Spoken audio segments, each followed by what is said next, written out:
The dust had barely settled on the makeshift grave when Helena Carmichael placed the last of her husband's tools on the worn oak table outside their cabin, her hands trembling not from grief alone, but from the terrifying uncertainty of what came next.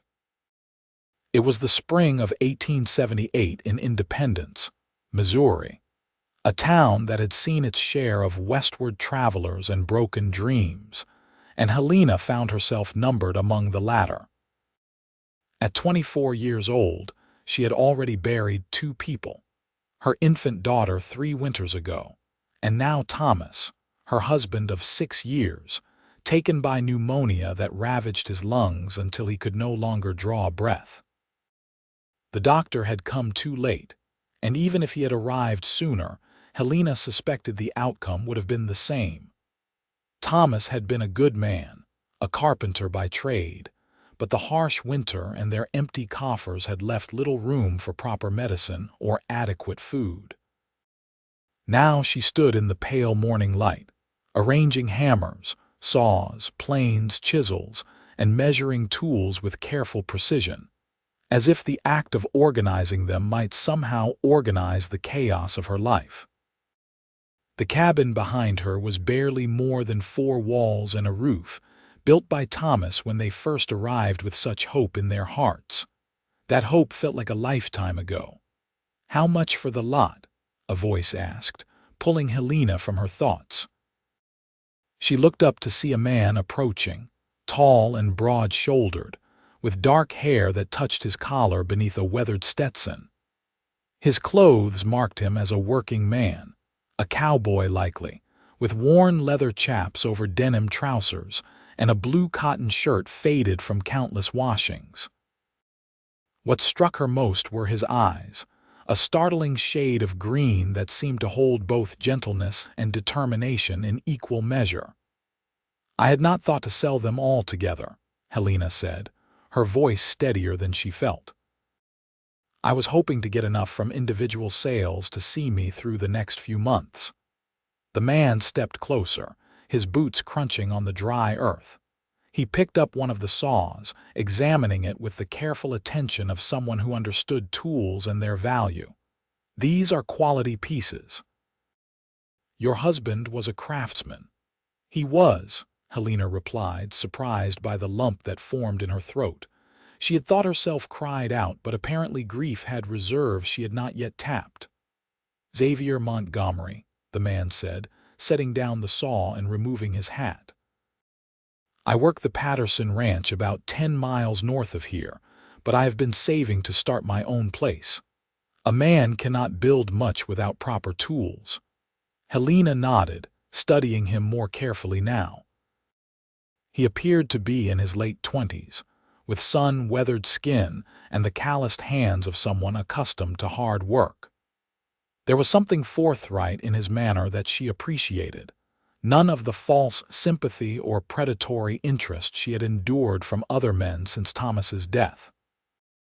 "Helena Carmichael," she said, "and I am afraid I must ask a fair price. I have little else." Xavier replaced his hat and surveyed the tools again, his expression thoughtful. "What would you say is fair?" Helena had lain awake the previous night trying to calculate what she needed. The cabin was paid for, such as it was, but she owed the general store for credit extended during Thomas's illness, and she needed enough to survive until she could find work or make some other arrangement. The problem was that Independence offered few respectable options for a woman alone.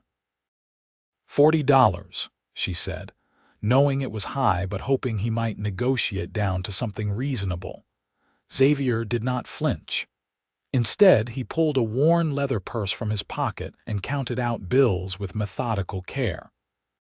$40 for the tools, and I will give you another 10 if you will tell me what your husband was building before he took ill.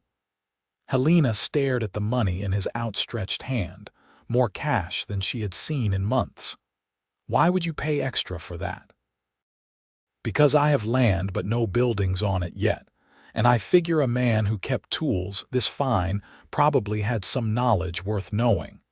Consider it payment for consultation." It was an odd request, but Helena was in no position to refuse money offered freely. She took the bills, her fingers brushing his palm briefly, and felt an unexpected warmth at the contact. He was planning to build a barn, she said. He had drawn up plans, quite detailed ones. They are inside. Could I see them? Helena hesitated. Inviting a strange man into her home went against propriety, but propriety seemed a luxury she could no longer afford. Besides, it was broad daylight, and her nearest neighbors, the Hendersons, were within shouting distance if needed. "All right," she said, "but the cabin is not much to look at." "I suspect it is more than what I have, which is currently a tent and a bedroll," Xavier said with a slight smile that softened his weathered features. Helena led him inside, acutely aware of how small and sparse everything must appear. The cabin consisted of a single room with a stone fireplace Thomas had built with painstaking care, a narrow bed in one corner, a rough table with 2 chairs, and a few shelves holding their meager possessions. She retrieved the plans from a wooden chest, the only piece of furniture Thomas had finished before his illness, and spread them across the table. Xavier leaned over the papers, his eyes moving across the careful pencil lines and notations. "Your husband had real skill. These are well thought out with proper measurements and structural support. Did he build much before?" His father was a carpenter in Ohio. Thomas learned the trade from him, but after his parents died, he wanted to start fresh somewhere new. "We came west thinking there would be more opportunity." Helena heard the bitterness creep into her voice and tried to tamp it down. "I suppose there is opportunity if one lives long enough to seize it." Xavier looked up at her, and she saw understanding in his eyes rather than pity. "I lost my parents young too.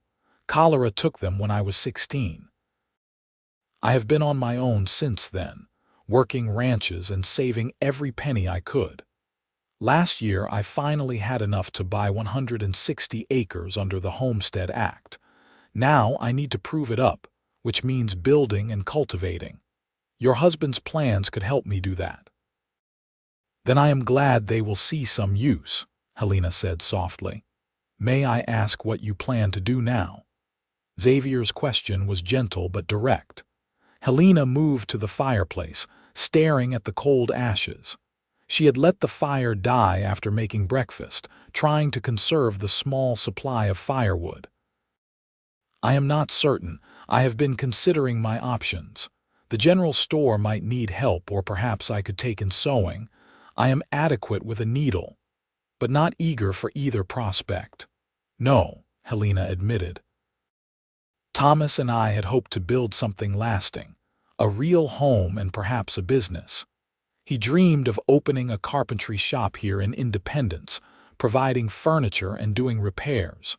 Now that is impossible." Xavier was quiet for a long moment, and Helena wondered if she had overshared.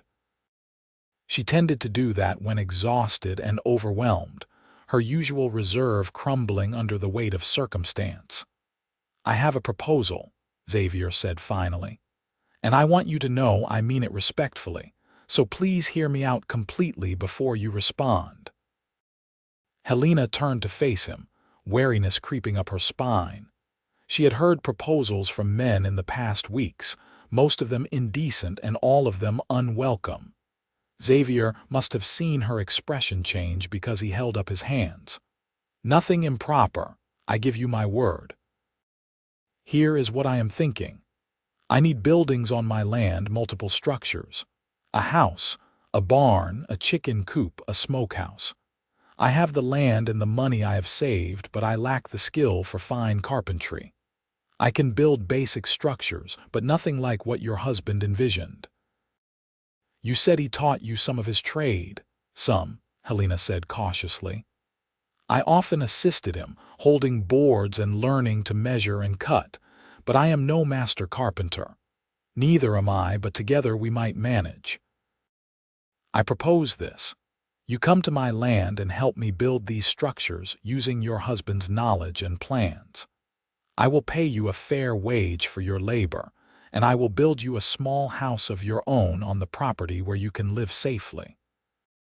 Once the buildings are complete, if you wish to leave, you may do so with your earnings and no obligation. But if you choose to stay, there would be a place for you, honest work and security. Helena stared at him, trying to process what he was suggesting. You want to hire me as a carpenter? As a partner in building, yes. I know it is unusual, but these are unusual circumstances. I have no family, you have no family, and we both need help to survive and build something better. People would talk, Helena said, though even as she spoke, she felt a flutter of possibility in her chest. A widow living on an unmarried man's land. Let them talk.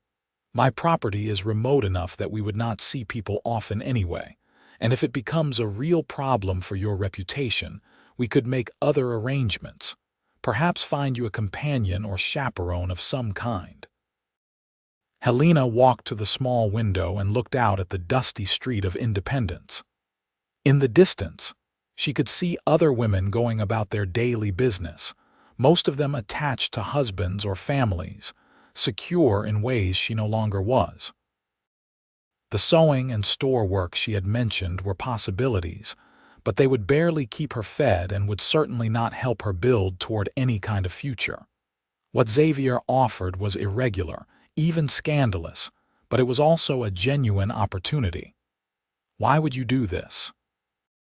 She asked, turning back to him. You could hire men to help you build. It would be simpler. Xavier met her gaze steadily. I could, but most men want payment I cannot yet afford, and those who would work for future shares tend to be unreliable. You need work, I need help, and your husband's plans are worth their weight in gold to me. It seems like a fair arrangement, and if I am honest, I respect the fact that you are trying to make your own way rather than rushing into a hasty marriage for security. That last comment struck home. Helena had indeed received 3 proposals since Thomas died, 2 from men old enough to be her father and 1 from a merchant with wandering hands and a wife already buried in the town cemetery. She had refused them all, much to the dismay of some townspeople who felt she was being foolishly proud. I would need to settle my debts here first, Helena said slowly.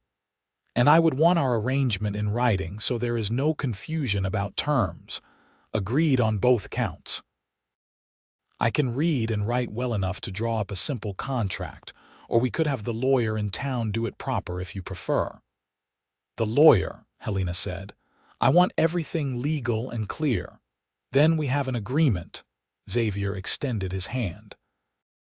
Helena looked at his calloused palm, thinking of Thomas and the life they had planned, now dust like his body in the ground. This was not what she had imagined for herself, but life rarely was. She could stay in Independence, scraping by and slowly sinking into poverty, or she could take a chance on something different. She reached out and shook Xavier's hand, his grip firm and warm. We have an agreement, Mr. Montgomery. Xavier, please. If we are going to be working together, we should dispense with formalities. Helena, then, she said, and felt the smallest spark of hope kindle in her chest for the first time in months. The next 3 days passed in a flurry of activity that left Helena barely time to think, which was perhaps a blessing. Xavier helped her settle her account at the general store, raising a few eyebrows when he paid off her debt of $12 without hesitation. They visited the lawyer, a fastidious man named Horace Peterson, who eyed their arrangement with obvious skepticism, but drew up the contract as requested. The document specified that Helena would provide carpentry consultation and labor for a period of 6 months, during which Xavier would pay her $20 per month plus room and board. He would construct a separate dwelling for her on his property, and at the end of the 6 months, she would be free to leave with her earnings or negotiate new terms if she wished to stay.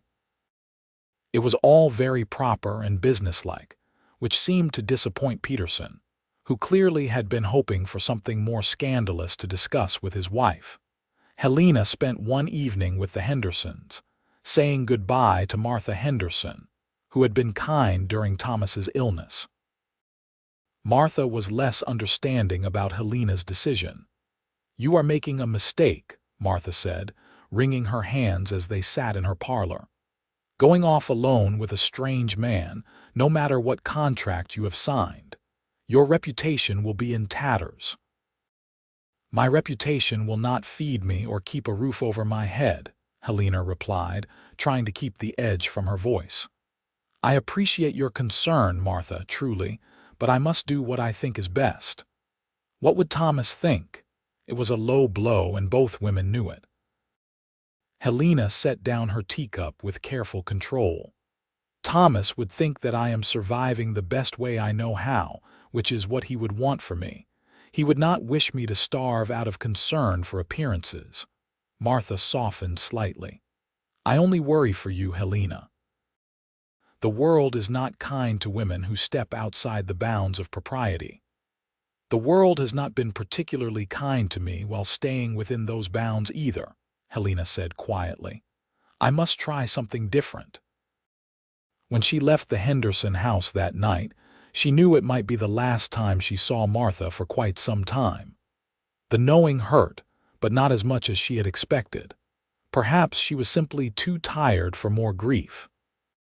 On the fourth morning after their agreement, Xavier arrived with a wagon borrowed from the Patterson ranch where he worked.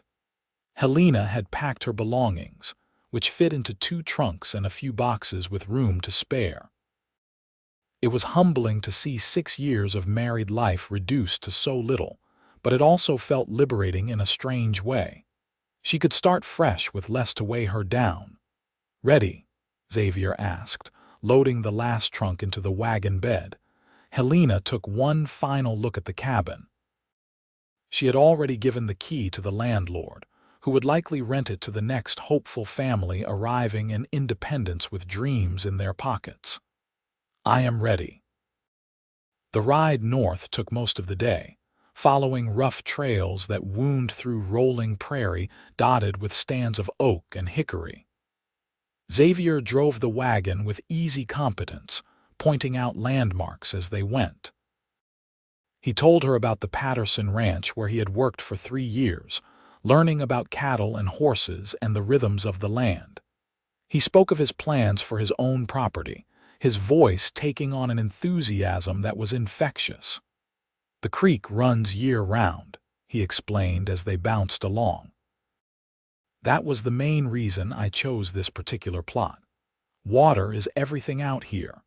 The soil is good too, dark and rich. I have already started a kitchen garden near where my tent is pitched, and I am planning a larger vegetable plot once we get the buildings up." "You are planning to farm as well as raise animals?" Helena asked. "A bit of everything. Cattle primarily, since there is good grazing, but also chickens, a milk cow, a large garden. I want to be as self-sufficient as possible. The more we can produce ourselves, the less we need to buy, and the more likely we are to make it through hard times." Helena appreciated his practical thinking. Thomas had been a dreamer, which she had loved about him, but sometimes his dreams had outpaced their resources. Xavier seemed to have his feet firmly planted in reality, which was oddly comforting. They reached his property as the sun was beginning its descent toward the horizon, painting the sky in shades of orange and pink. Helena's first glimpse of the land took her breath away.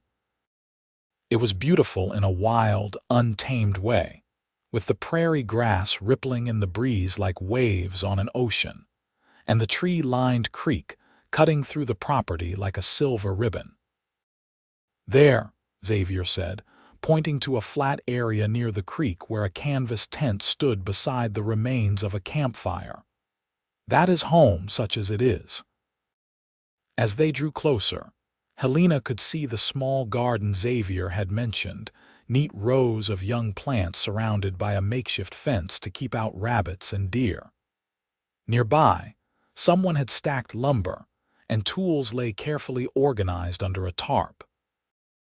"I have been stockpiling materials," Xavier explained as he helped her down from the wagon.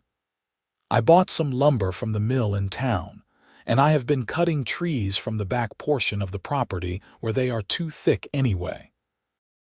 I figured we would start with your cabin first, get you properly housed before the heat of summer sets in full force."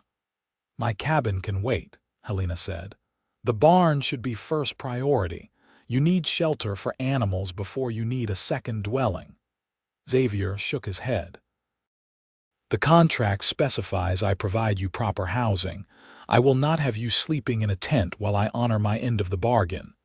The contract says room and board. A tent is technically a room." "Helena." Xavier's voice was gentle but firm. "I gave you my word and I keep my word. Your cabin first, then the barn. We will work quickly, and with two of us building, it will go faster than you think." Helena wanted to argue, but she could see the determination in his face. Besides, she was tired from the journey and not inclined to start their partnership with a fight. "All right, my cabin first, but we work efficiently, no wasted time." "Agreed." That night, Xavier insisted Helena take the tent while he slept in the wagon bed. She protested, but he was immovable on the subject, and eventually she gave in, too exhausted to maintain the argument. As she lay on his bedroll, smelling the unfamiliar masculine scents of leather and wood smoke, she listened to the sounds of the prairie at night. Crickets sang their endless song, and somewhere in the distance, a coyote howled.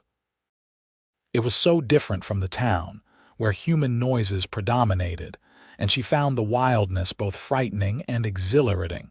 She thought of Thomas, wondering what he would make of her current situation. Would he approve, or would he be hurt that she had moved forward so quickly? But Thomas was gone and she was here, alive and needing to survive. She had to believe he would understand. Sleep finally claimed her, deep and dreamless, the sleep of physical exhaustion and emotional depletion. The next morning they began work on the cabin. Xavier had already selected the site, a spot with good drainage and a pleasant view of the creek. Using Thomas's plans as a template, they laid out the dimensions and began preparing the foundation. The work was hard, especially in the growing heat of late spring, but Helena found a strange satisfaction in it.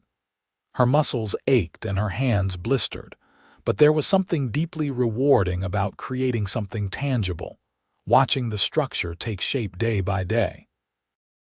Xavier proved to be an excellent work partner.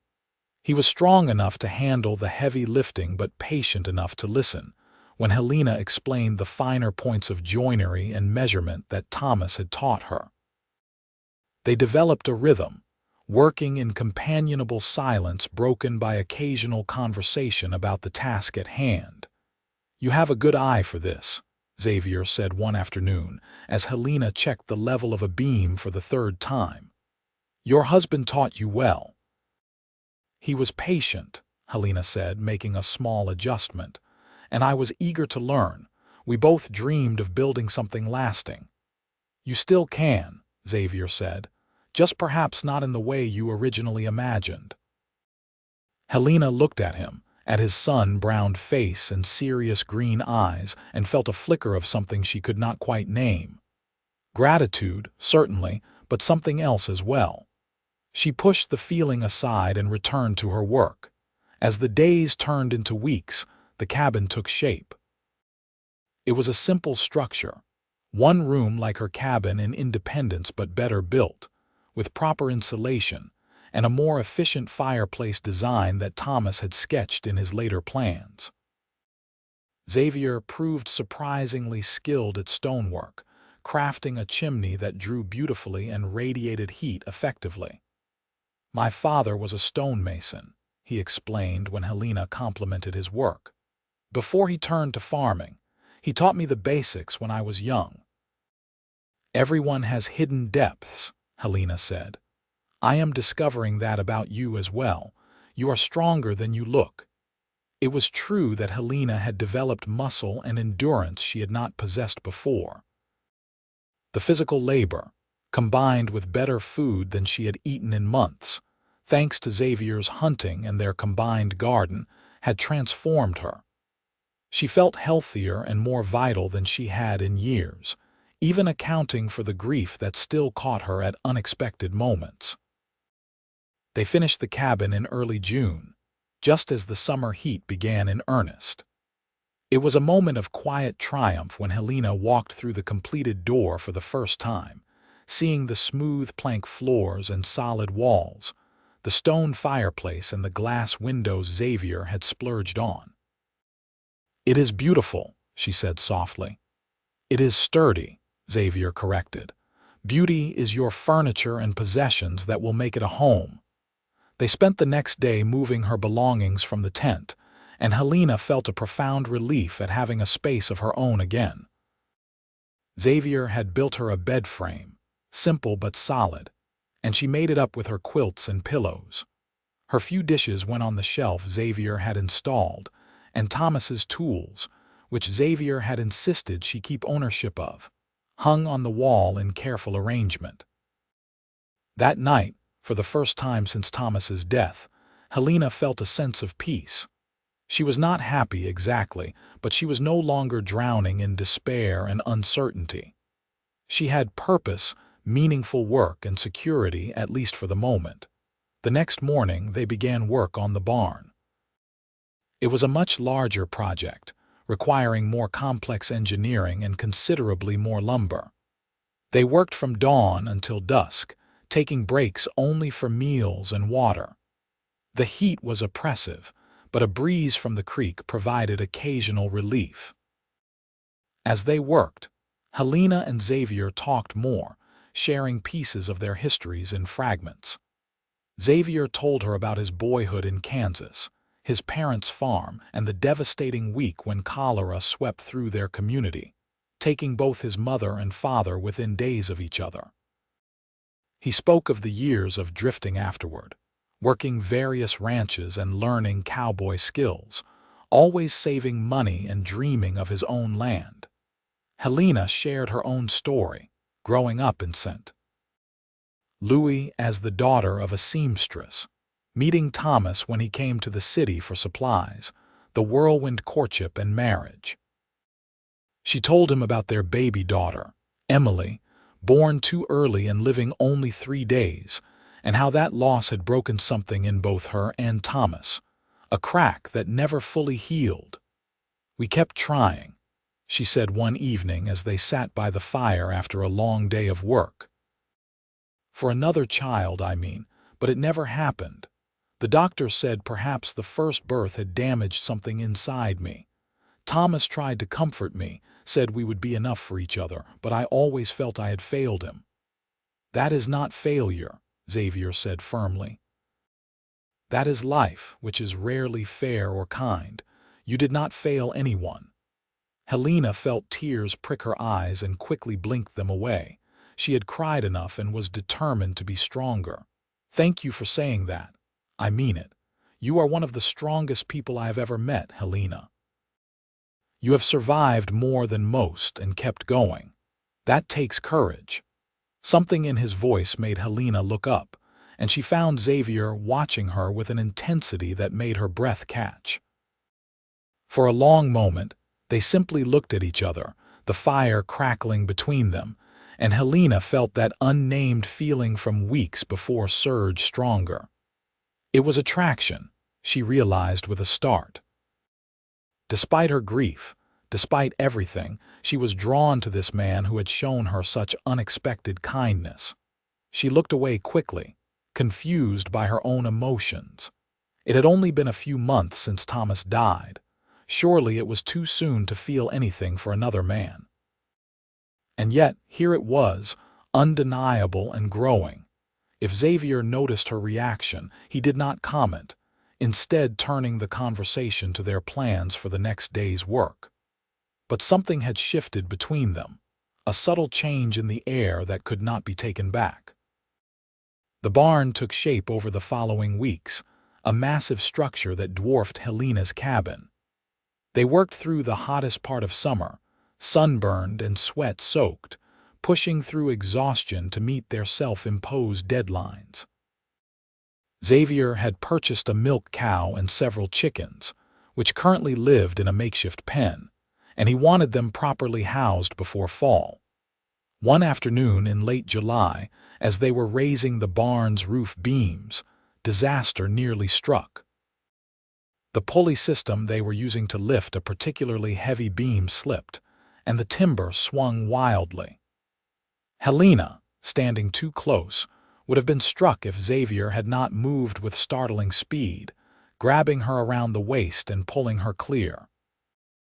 They tumbled to the ground together, Xavier twisting at the last second to take the brunt of the impact. They lay there for a moment, Helena sprawled across Xavier's chest, both breathing hard. Helena became acutely aware of his arms still around her, the solid warmth of his body beneath hers, the rapid beat of his heart against her cheek. "Are you hurt?" Xavier asked, his voice rough. "No, I am fine. You?" "I will have a bruise or two, but nothing serious." Helena knew she should move, but for a long moment she could not bring herself to do it. Finally, she pushed herself up and off him, her face burning with more than just heat from the sun. Xavier rose more slowly, brushing dust from his clothes. "We need to secure that pulley better before we try again. I should have checked it more carefully." "It was not your fault," Helena said, not meeting his eyes. "Thank you for pulling me clear." "Of course. I cannot have my carpentry partner injured." Was there disappointment in his voice, or was Helena imagining it? She could not tell, and the uncertainty rattled her. That night, alone in her cabin, Helena forced herself to confront her feelings honestly. She was attracted to Xavier Montgomery. More than attracted if she was being truthful. She enjoyed his company, respected his work ethic and integrity, found comfort in his presence.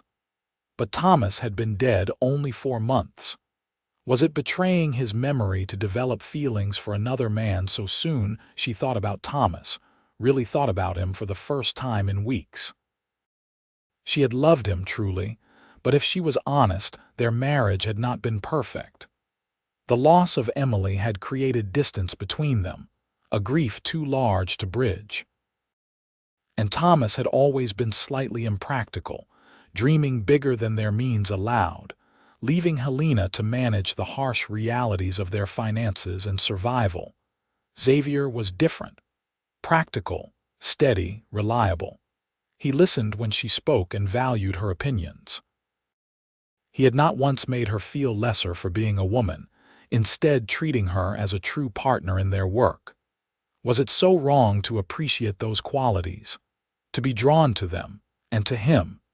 Helena did not have answers, only questions, and eventually exhaustion claimed her once more.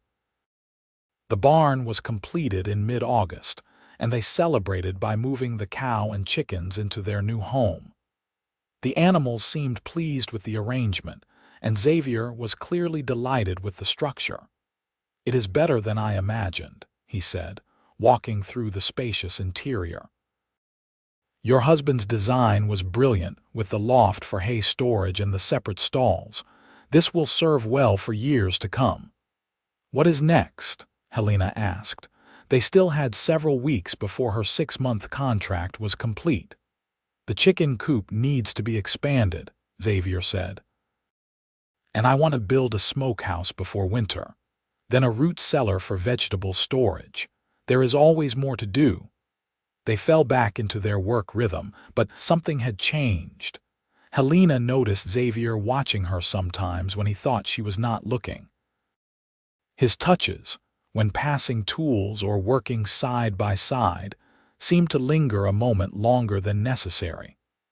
And she found herself leaning into those touches, craving the contact in ways that both thrilled and frightened her.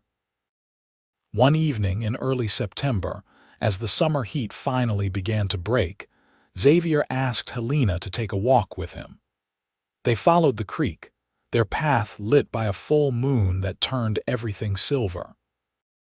"I have been thinking about your contract," Xavier said after they had walked in silence for a while. "It expires in a few weeks." Helena's heart sank. She had been trying not to think about that, about what would happen when their agreed time was up. "Yes, I want to ask you to stay." "As your carpenter." Helena tried to keep her voice neutral. Xavier stopped walking and turned to face her. "As whatever you want to be. Helena, I know it has not been long and I know you are still grieving your husband, but I need to be honest with you. These past months working with you, living near you, I have come to care for you deeply. More than care, if I am being truthful. I have fallen in love with you." Helena's breath caught. She had hoped, but hearing the words spoken aloud was entirely different from imagining them. "I do not expect you to feel the same," Xavier continued quickly. "Or if you do, I understand it may be too soon to act on it, but I wanted you to know, so you can make an informed decision about whether to stay or go. If you choose to leave, I will respect that completely and give you excellent references for any future employment. But if you stay, I want the opportunity to court you properly, to see if what I feel might be mutual." Helena looked at him, at his earnest, open face, and felt her heart expand in a way she had not experienced in years. "Xavier, you do not have to answer now," he said. "Take time to think about it. I do not want to pressure you." "I do not need time," Helena said softly. "I have been fighting my feelings for weeks now, telling myself it was too soon, that I was betraying Thomas's memory. But the truth is, Thomas is gone, and I am still here, still alive, still needing to build a life.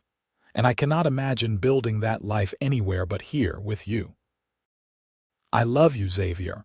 I did not expect to, did not want to so soon after losing Thomas, but I do." Xavier's face transformed with joy, and he reached for her hands, holding them gently. "Are you certain? I do not want you to feel rushed or obligated." "I am certain," Helena said, and realized it was true. "Thomas gave me 6 years of my life, and I will always treasure that and honor his memory. But you have given me a future, hope, a reason to keep going. That is a gift beyond measure." Xavier pulled her closer, slowly enough that she could step back if she chose, but Helena stepped forward instead, closing the distance between them. When he kissed her, gentle and questioning, she answered with a certainty that surprised her, wrapping her arms around his neck and kissing him back with all the pent-up emotion of the past months. When they finally broke apart, both breathing hard, Xavier rested his forehead against hers. "I want to do this right, court you properly, marry you if you will have me, but only when you are ready." "I am ready," Helena whispered. "I am ready to live again, Xavier, with you." They were married in October, a simple ceremony in Independence with the lawyer Peterson and his wife as witnesses. Helena wore a new dress she had sewn herself from fabric Xavier insisted on buying, a soft blue cotton that brought out the color of her eyes. Xavier wore his best clothes, cleaned and pressed, and looked so handsome that Helena's heart raced. The ceremony was brief but meaningful, and when the minister pronounced them husband and wife, Helena felt none of the fear or doubt she had expected. Instead, she felt peace and rightness, as if all the painful paths of the past months had led her exactly where she was meant to be. They returned to the property, which Helena now thought of as their property, and Xavier carried her over the threshold of her cabin, which would now be their cabin until they could build a larger house. "I know it is small," Xavier said, setting her down gently. "It is perfect," Helena said, and meant it. "We built it together, and that makes it home." That night, as they lay together in the bed Xavier had built, Helena felt a completeness she had not known was possible. Xavier was gentle and attentive, and though Helena had been married before, this felt new and different, an expression of the partnership they had built as much as a physical joining. Afterward, as they lay tangled together in the quilts, Xavier traced idle patterns on her shoulder. "I have been thinking about expanding our operation." Helena laughed softly. "Even now you are planning. I cannot help it. But listen, your husband wanted to open a carpentry business, did he not? What if we did that? We could build furniture here, take commissions from people in town. We work well together and there is clearly a need for quality carpentry in the area." Helena considered this, excitement building. "We would need a workshop. We could build one. Add it to our list of projects. We have quite a list at this point." Xavier kissed her temple. "We have time. Years and years of time if I am lucky." "We are both lucky," Helena said softly, though it did not feel that way for a while there. "No," Xavier agreed. "But perhaps that makes what we have found even more valuable. We both know how quickly life can change, how fragile happiness can be. That knowledge will make us careful with each other, I think." It was true. Helena had learned through hard experience that nothing was guaranteed, that life could be brutal and unfair. But she had also learned that she was stronger than she knew, that she could survive and even thrive when given the chance. And with Xavier, she had not just a chance but a true partner, someone who valued her skills and intelligence as much as her companionship. The winter passed quietly, with Helena and Xavier working on smaller projects in the barn workshop area they had set up. They made furniture for their cabin, a proper table and chairs, a chest of drawers, a rocking chair that Helena found surprisingly comfortable. Xavier also took on some repair work for neighbors, and word began to spread about the quality of their craftsmanship. In the spring, they began building the dedicated workshop Xavier had envisioned, a structure large enough to house proper equipment and allow them to take on bigger projects. They also expanded the house, adding 2 more rooms to their original cabin, creating a separate bedroom and a parlor area. It was during this expansion that Helena began to notice changes in her body. Her monthly courses stopped, and she felt a familiar tenderness in her breasts, a slight nausea in the mornings. At first she was afraid to hope, remembering the loss of Emily and the years of disappointment that followed. But as the signs continued, she finally confided in Xavier. "I think I might be with child," she said one evening, her voice barely above a whisper.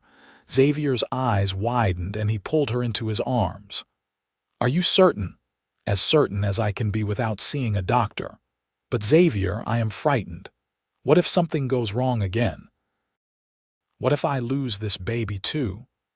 "Then we will face that together," Xavier said firmly. "But Helena, we cannot live in fear of what might happen. We can only move forward with hope and do our best." He was right, Helena knew, but still the fear lingered. She threw herself into work, perhaps more than was wise, but the physical labor helped calm her anxious mind. Xavier tried to get her to rest more, but Helena resisted, not wanting to be treated as fragile. As spring turned to summer, and Helena's body began to swell with unmistakable pregnancy, she finally began to believe that perhaps this time would be different. She felt stronger than she had during her first pregnancy, healthier and better nourished.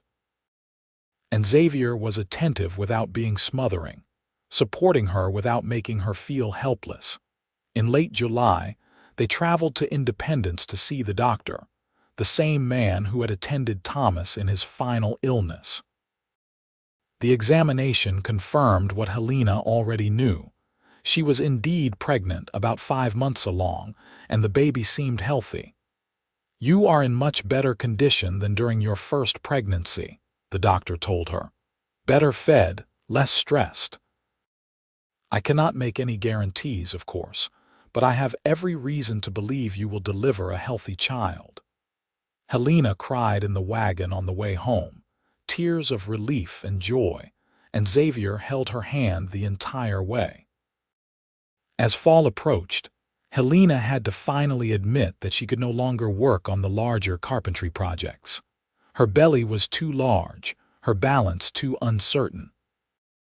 But she found other ways to contribute, managing their finances, taking orders from customers, and doing detail work on furniture pieces while seated. Xavier hired a man from town, a young carpenter named Samuel who was eager to learn and happy for the work.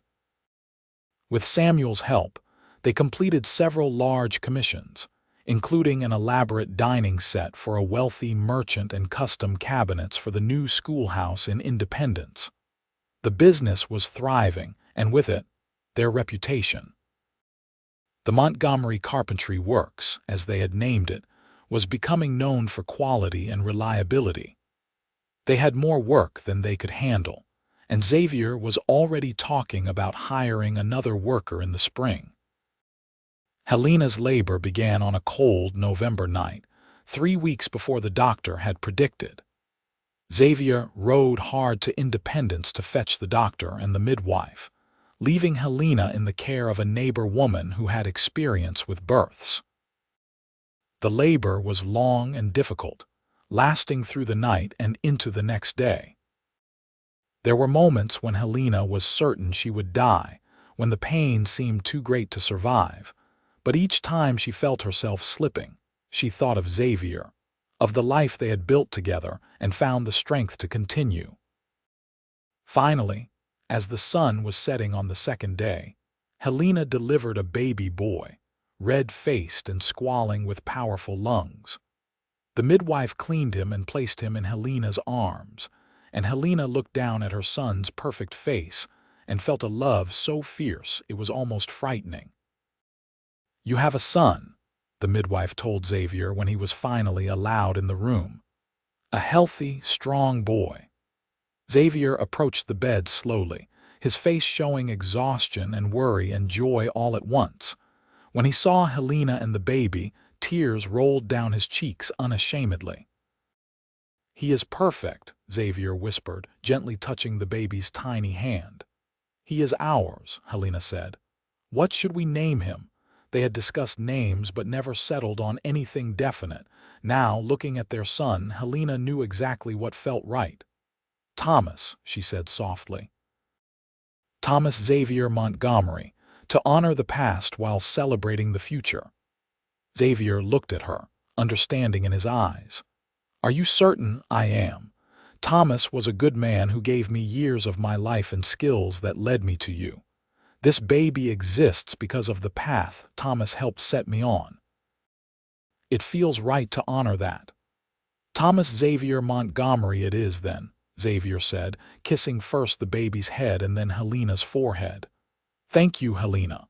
For him, for us, for everything." The months after Thomas's birth were a blur of sleepless nights and endless feedings, but also profound joy. Helena had not forgotten the loss of Emily, and some part of her remained anxious, checking on the baby constantly to assure herself he was still breathing. But as weeks turned to months and Thomas grew strong and healthy, that anxiety slowly eased. Xavier was a devoted father, taking his turn with nighttime duties and doting on the baby with uninhibited affection. Helena often found them together, Xavier talking to Thomas about carpentry or horses or whatever came to mind, the baby staring up at his father with solemn attention. Spring brought renewed energy to their carpentry business. Samuel had proven himself reliable and skilled, and Xavier hired a second worker, an older man named Patrick who had decades of experience. With a 3-man crew, they were able to take on even larger projects, including a contract to build pews for a new church being constructed in Independence. Helena managed the business side of things, taking orders and handling finances while also caring for Thomas. She discovered she had a head for business, understanding pricing and contracts in ways that came naturally. The combination of her business acumen and Xavier's carpentry skill made them a formidable team.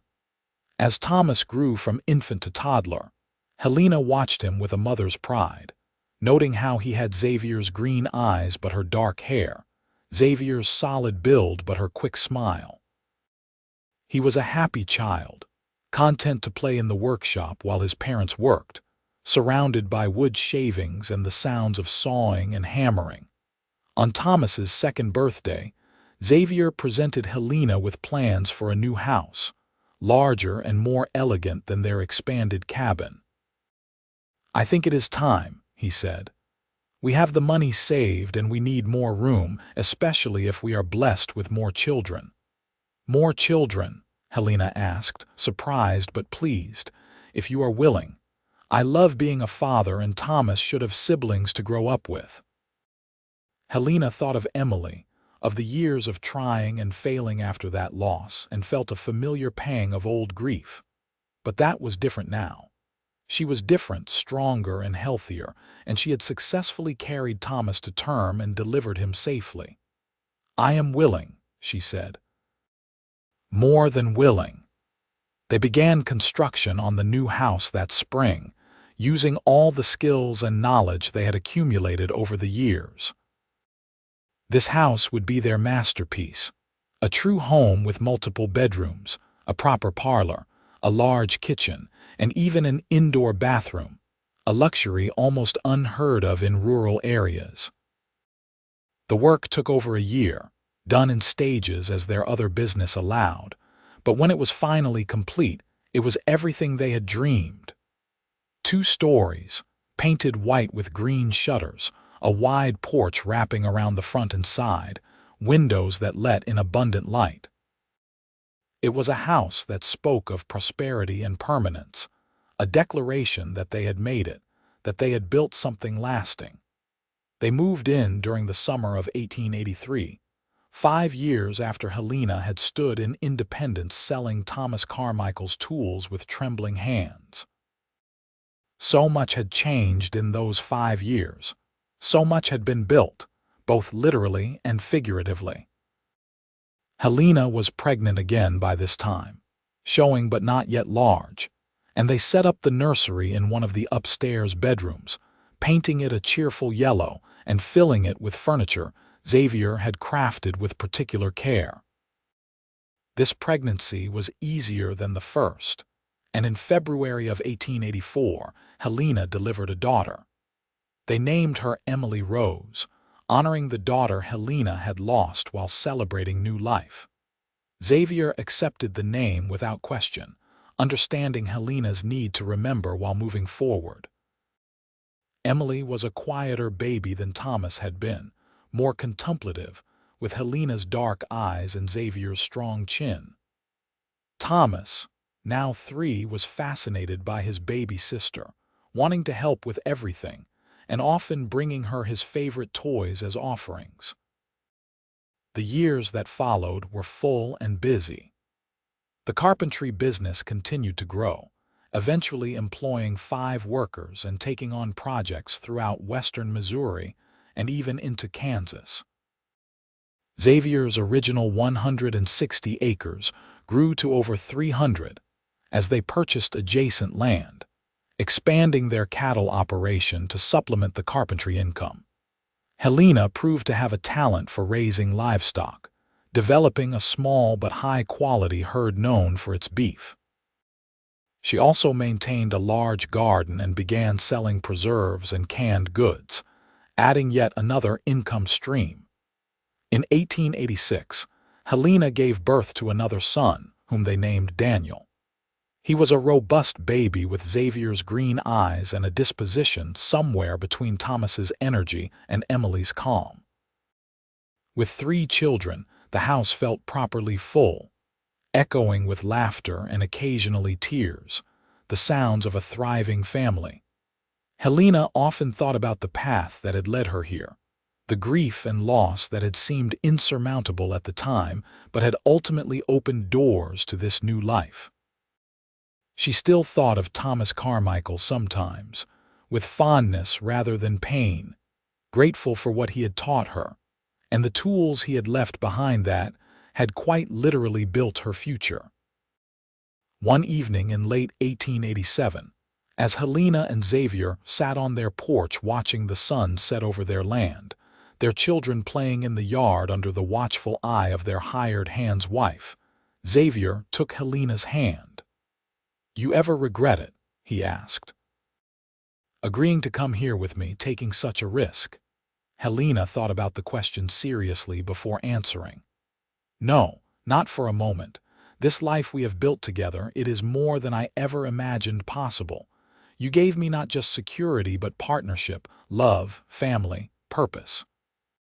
How could I regret any of that? I was so nervous that day I saw you selling those tools," Xavier admitted. "I knew immediately that I wanted to help you somehow, but I had no idea if you would accept or think I was insane for suggesting such an arrangement. I think part of me knew even then that you were offering more than just work," Helena said. "There was something in your eyes, a kindness and integrity that made me trust you despite having just met you. And now here we are, nearly 10 years later, with a thriving business, a beautiful home, and 3 children. And a lifetime still ahead of us," Helena added. "That is perhaps the most wonderful part.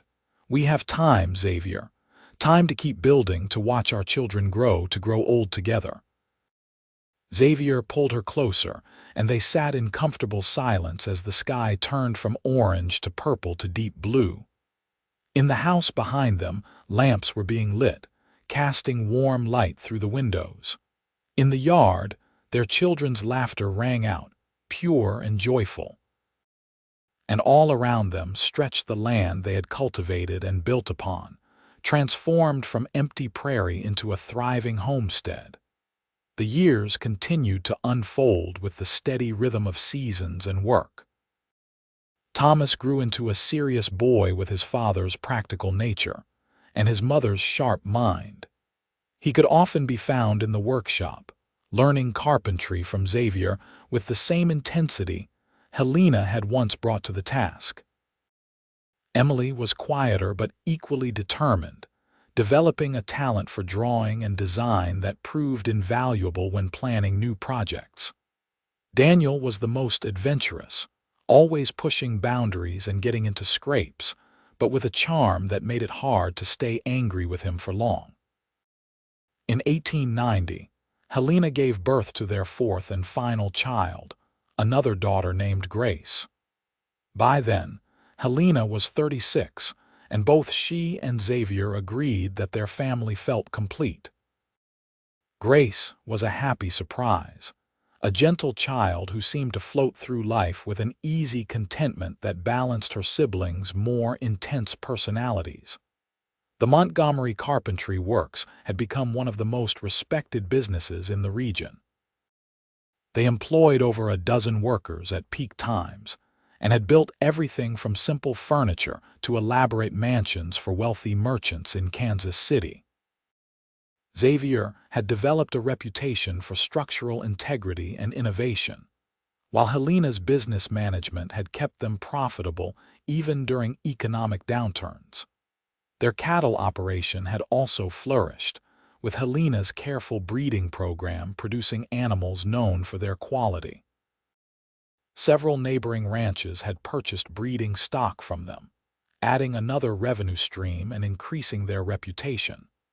But beyond the business success, what mattered most to both Helena and Xavier was the family and community they had built. Their home had become a gathering place, hosting barn dances and harvest celebrations, offering shelter to travelers, and serving as a hub for the growing neighborhood. Helena had also quietly helped other women in difficult situations, offering work or connections or sometimes just a listening ear. She remembered too well what it felt like to be desperate and uncertain, and she was determined to ease that burden for others when she could. Several women had worked for them over the years, some in the house and others in various business capacities, and Helena made sure they were paid fairly and treated with respect. In 1895, when Thomas was 14, he approached his parents with a proposition. I want to learn the business properly, he said. Not just carpentry, but all of it, the planning, the finances, the contracts. I want to be ready to take over someday. Helena and Xavier exchanged glances, pride evident on both their faces. You are sure? Xavier asked. You are still young. You have time to explore other interests. I am sure, Thomas said firmly. This is what I want, to continue what you have built. And so Thomas began a more formal apprenticeship, working alongside his father in the workshop while also spending time with his mother learning the business side. He proved to be a quick study, combining his parents' best qualities with his own innovations and ideas. Emily, at 12, announced that she wanted to be an architect, a bold ambition for a girl in the 1890s. But Helena and Xavier had never been ones to conform to expectations, and they encouraged her dream, finding books and tutors to help her develop her skills. She began designing buildings and furniture, her drawings becoming increasingly sophisticated. Daniel, at 9, was still figuring out his path but showed an affinity for animals and the outdoors. Xavier began teaching him ranch management, and Daniel took to it with enthusiasm, spending hours riding the property and caring for the livestock. Grace, at 5, was everyone's darling, content to tag along with whichever sibling or parent was available, absorbing everything like a sponge. The turn of the century found the Montgomerys well established and prosperous. Helena was 46, Xavier 48, both still healthy and active, though feeling the years of hard work and occasional aches and pains. They had survived economic panics, harsh winters, droughts, and all the other challenges that rural life presented, emerging stronger each time. One evening in the spring of 1900, as they celebrated their 15th wedding anniversary, Xavier presented Helena with a gift. It was a wooden box, beautifully crafted with inlay work that must have taken months. "Open it," he urged, his eyes twinkling. Inside, Helena found a collection of items, the original contract they had signed in Independence, now yellowed with age, a photograph of them on their wedding day, serious and slightly awkward before the camera. Thomas Carmichael's original barn plans, carefully preserved, and a newer document, a deed showing that Xavier had put the property in both their names. "I wanted you to have this," Xavier said. "A record of our journey from that first agreement to now. You have been my true partner in everything, Helena, and I wanted the deed to reflect that officially." Helena felt tears prick her eyes. "Xavier, this is wonderful. But you did not need to give me anything. You have given me everything already. And you have given me a life beyond anything I dreamed of when I was working those ranches and sleeping in a tent," Xavier said. "You took a chance on a rough cowboy with more dreams than sense, and together we built something remarkable." Helena set down the box and took Xavier's hands. "We built it together. That is what matters. Neither of us could have done this alone." They sat together on the porch, much as they had countless times before, watching the sun set over land they had cultivated and improved, surrounded by buildings they had constructed with their own hands, and the home they had filled with love and laughter. Thomas appeared in the doorway, now a young man of 17 with his father's height and his mother's dark coloring. "Ma, Pa, dinner is ready. Emily made a cake for your anniversary." "We will be right in," Helena said. As Thomas disappeared back inside, Helena turned to Xavier. "Did you ever imagine that day you bought those tools that we would end up here?" Xavier considered this. "Honestly, no. I hoped maybe that we could become friends, that I could help you. But this, all of this, exceeded anything I let myself dream. You were worth every risk, Helena. Every single one." "As were you," Helena said softly. "You saved my life that day, Xavier. Not just literally, though you did that too, but you gave me a reason to keep going when I was ready to give up. You saw value in me when I could barely see it in myself. That is a gift beyond measure." They sat in comfortable silence for a moment before Xavier spoke again. "The children are growing up so fast. Thomas will be ready to take on more responsibility in the business soon. Emily is talking about going east for proper architectural training. Daniel wants to expand the cattle operation. Even Grace is showing signs of having her own strong opinions about things." "They are good children," Helena said. "We have been blessed." "We have been blessed with each other," Xavier corrected. "The children are a result of that blessing, but the foundation is us, our partnership and love. That has been the constant through everything." Helena knew he was right. Their love had been the foundation upon which everything else was built, literally and figuratively. From that first tentative agreement in independence to this moment, their relationship had been the center around which their world revolved. "Come on," Xavier said, standing and offering his hand. "Our family is waiting, and I am told there is cake." Helena took his hand, letting him pull her to her feet. As they walked into their home together, hand in hand, she felt a profound contentment. Life had not been easy or simple, and they had faced more than their share of challenges and losses. But through it all they had each other, and that had made all the difference. The dining room was bright with lamplight and full of their children's chatter. Emily had indeed made a cake, slightly lopsided but decorated with obvious care. Thomas was telling a story about something that had happened at the workshop that day, making Daniel laugh. Grace was setting the table with careful concentration, determined to get everything just right. This was what they had built, Helena thought. Not just buildings and businesses, but a family, a legacy, a life filled with purpose and love. From the widow selling her husband's tools to this moment, surrounded by her children and the man who had helped her build a new life. The journey had been difficult but ultimately rewarding beyond measure. As they sat down to dinner, Xavier at one end of the table and Helena at the other, their children arranged between them, Helena caught her husband's eye across the length of polished wood they had made together. He smiled at her, that same gentle smile that had first made her trust him, and she smiled back, a smile that carried 15 years of shared history, struggle, triumph, and abiding love.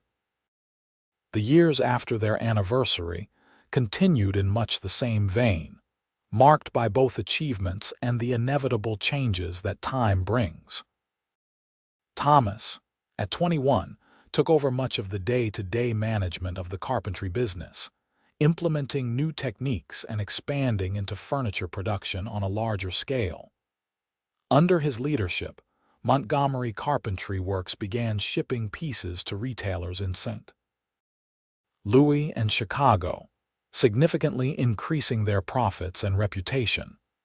Emily, despite the obstacles facing women in her chosen field, had indeed gone east for training, spending 2 years in Boston studying architecture and design. She returned to Missouri in 1904 with a portfolio of work and a determination to prove herself. Helena and Xavier supported her ambitions, and Emily began taking on design commissions, primarily for homes but occasionally for commercial buildings.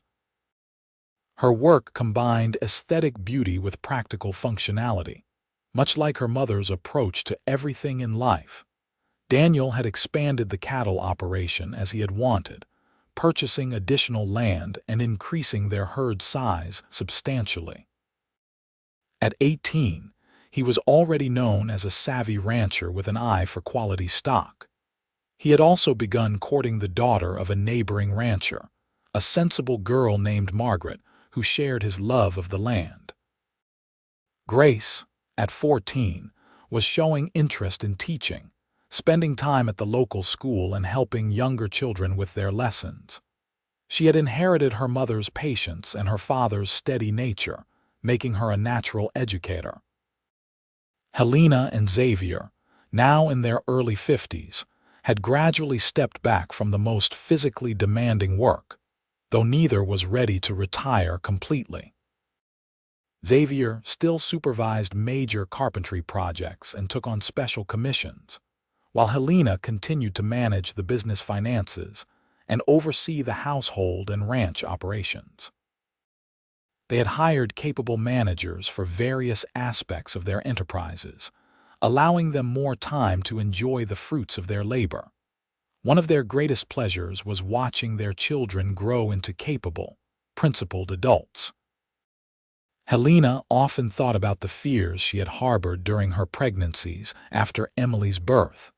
The worry that she would not be able to carry children to term, or that some tragedy would befall them. But all 4 of her children with Xavier had survived and thrived, and she was grateful every day for that blessing. In the fall of 1905, Thomas married a young woman named Catherine, a banker's daughter from Independence with a sharp mind for business. The wedding was held at the Montgomery home, with over 100 guests attending. As Helena watched her eldest son pledge his life to another person, she felt the bittersweetness of the moment, proud of the man he had become while mourning the baby he had been. Xavier squeezed her hand during the ceremony, understanding without words what she was feeling. They had been together long enough now to communicate in glances and touches, a shorthand developed over years of partnership. That night, after the guests had departed and the house had settled into quiet, Helena and Xavier walked their property as they often did.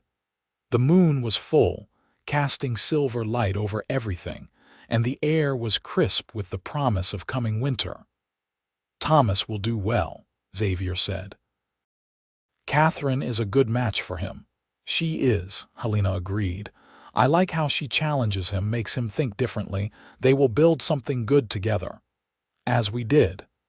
"As we did," Helena echoed. They walked in silence for a while, their feet following familiar paths worn smooth by years of use. Helena thought about all the changes this land had seen since that first day when Xavier had brought her here in a borrowed wagon. What had been empty prairie was now a thriving operation with multiple buildings, cultivated fields, and substantial herds. But more than the physical changes, what struck Helena most was how much she had changed, how the frightened, grieving widow had transformed into this confident woman who helped manage a successful business empire. "Do you remember," she said suddenly, "that first night I slept in your tent while you took the wagon?" Xavier laughed. "How could I forget? I barely slept at all, worried you would change your mind and be gone by morning." "I almost did," Helena admitted. "I woke up around midnight, terrified about what I had agreed to. But then I heard a coyote howl, and instead of being frightened, I felt something else. Freedom, maybe, or possibility, so I stayed. I am glad you did. So am I." Over the next several years, their family continued to grow and change. Thomas and Catherine had 2 children, a son and a daughter, making Helena and Xavier grandparents for the first time. The joy of holding her grandson, watching Thomas interact with his own child, gave Helena a perspective on time and legacy that she had not had before. She was part of a chain now, connecting past to future, and that felt profoundly important.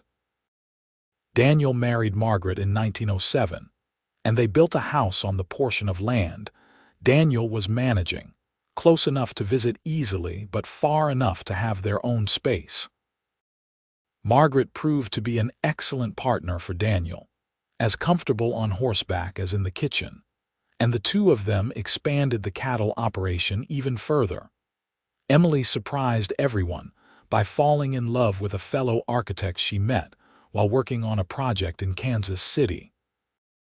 Jonathan was a progressive thinker who valued Emily's talents and never tried to diminish her ambitions.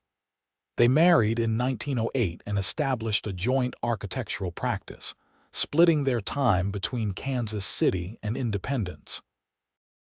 Helena was particularly pleased by this match, seeing in Jonathan and Emily's partnership echoes of her own relationship with Xavier. Grace, true to her early interests, became a teacher, taking a position at the independent school in 1909. She boarded in town during the week and came home on weekends, filling the house with stories of her students and their progress. As Helena entered her 50s and then her 60s, she felt the passage of time more acutely. Her hair was more silver than dark now, and Xavier's had gone completely gray. Their hands bore the marks of decades of hard work, calloused and weathered. But Helena had never felt more content. The physical beauty of youth had faded, but in its place was something deeper, a satisfaction that came from a life well lived and work well done. The carpentry business had become a true dynasty, with Thomas running the main operation while training his own children in the craft. Daniel's cattle ranch had become one of the most respected in western Missouri. Emily's architectural practice was thriving, with her designs sought after by wealthy clients throughout the region. And Grace's students consistently performed well, a testament to her dedication and skill. In 1915, Helena and Xavier celebrated their 30th wedding anniversary. The celebration was held at their home, now with additions and improvements made over the years, and attended by their children, grandchildren, and dozens of friends and business associates. Helena looked around at the gathering and felt overwhelmed by gratitude. Xavier, seeming to sense her emotion, pulled her aside during the party. "What is wrong?" "Nothing is wrong," Helena said, wiping at her eyes. "Everything is so right it is almost overwhelming." 30 years ago, I could not have imagined this, Xavier, any of it. 37 years ago, actually, Xavier corrected gently, if we count from when we met. Helena did the math and realized he was right. It was 1915 and they had met in 1878. 37 years since she had stood in Independence selling Thomas Carmichael's tools. 37 years since Xavier had walked up and offered to buy them. 37 years since their unlikely partnership began. 37 years, she repeated. More than half my life. The better half, I hope. The best half, Helena said firmly. Xavier, I was existing before I met you, just barely surviving. You gave me life, real life, full and rich and meaningful. That is not something I take lightly. Xavier pulled her close, and they stood together, surrounded by the noise and celebration of their anniversary party, in their own bubble of quiet emotion. As the evening wore on and guests began to depart, Thomas approached his parents with an announcement. "Catherine and I have been discussing it, and we would like to buy the carpentry business from you. Not to change anything," he added quickly, "but to make the transition official. You have both earned retirement, and I am ready to take full ownership and responsibility." Helena and Xavier exchanged glances, a conversation passing between them silently. They had been thinking along similar lines, knowing it was time to step back and let the next generation take full control. "Let us discuss the details later," Xavier said, "but in principle, I think that is a fine idea. The business should stay in the family, and you have certainly earned the right to run it as you see fit." Thomas's relief was evident. "Thank you. I will work to make you proud." "You already have," Helena said, embracing her son. "Every single day." The transition happened gradually over the next year, with Xavier and Helena slowly removing themselves from day-to-day operations while remaining available for advice and consultation. It was strange at first, having so much free time after decades of constant work, but they adjusted, finding new rhythms and pleasures. They traveled some, visiting Emily in Kansas City and taking a trip to St. Louis, where Helena showed Xavier the neighborhood where she had grown up. They spent time with their grandchildren, passing on skills and stories. They worked on smaller projects together, building furniture for pleasure rather than profit. And they simply enjoyed each other's company. Two people who had weathered decades together and emerged with their love not just intact, but strengthened. In 1918, as the Great War ended and the world began to change in ways both exciting and frightening, Helena and Xavier found themselves reflecting on their lives with the perspective that only age and experience can bring. "You have regrets?" Helena asked one evening as they sat on their porch, a ritual they had maintained for decades. "Things you wish you had done differently?" Xavier considered this seriously before answering. "Small things, perhaps, mistakes made, words spoken in haste, but the big things? No. I would not change the path that brought me to you. Even the hard parts," Helena pressed.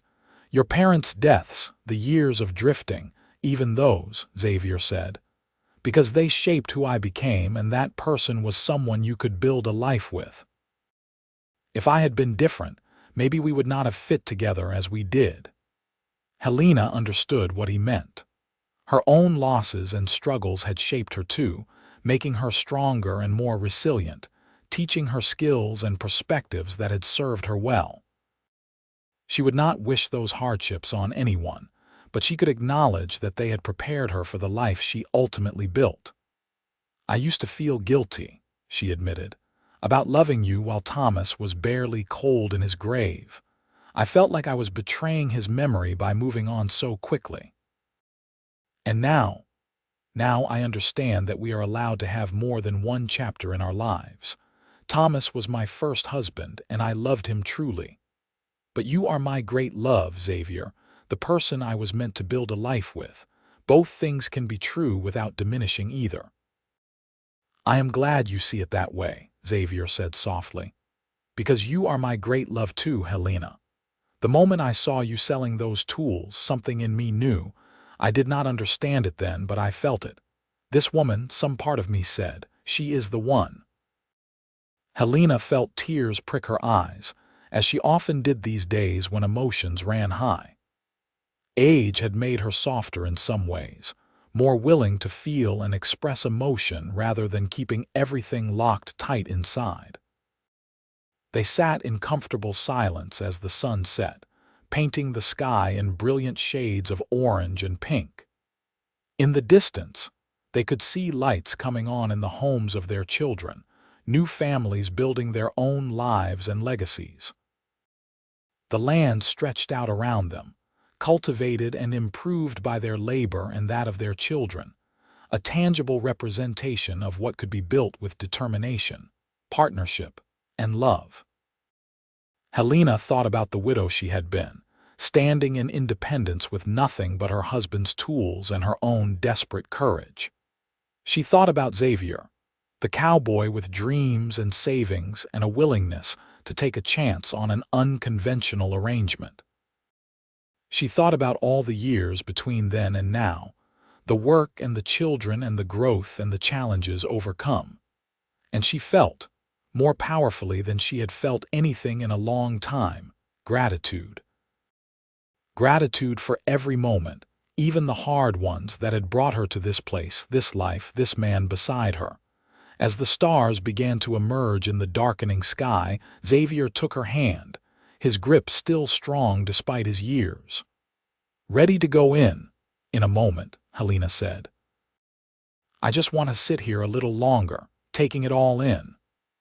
"Then we sit," Xavier said simply, and they did, two people who had found each other against the odds and built something remarkable from nothing but determination, tools, and love.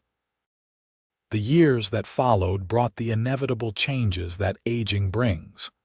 Xavier's joints stiffened with arthritis, making it harder for him to work with the same precision he once had.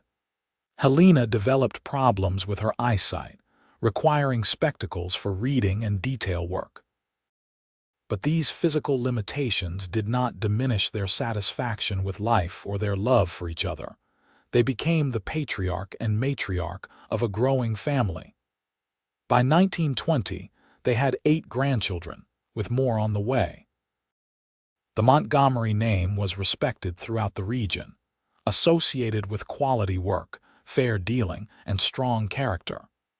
Helena and Xavier had built more than just businesses and buildings.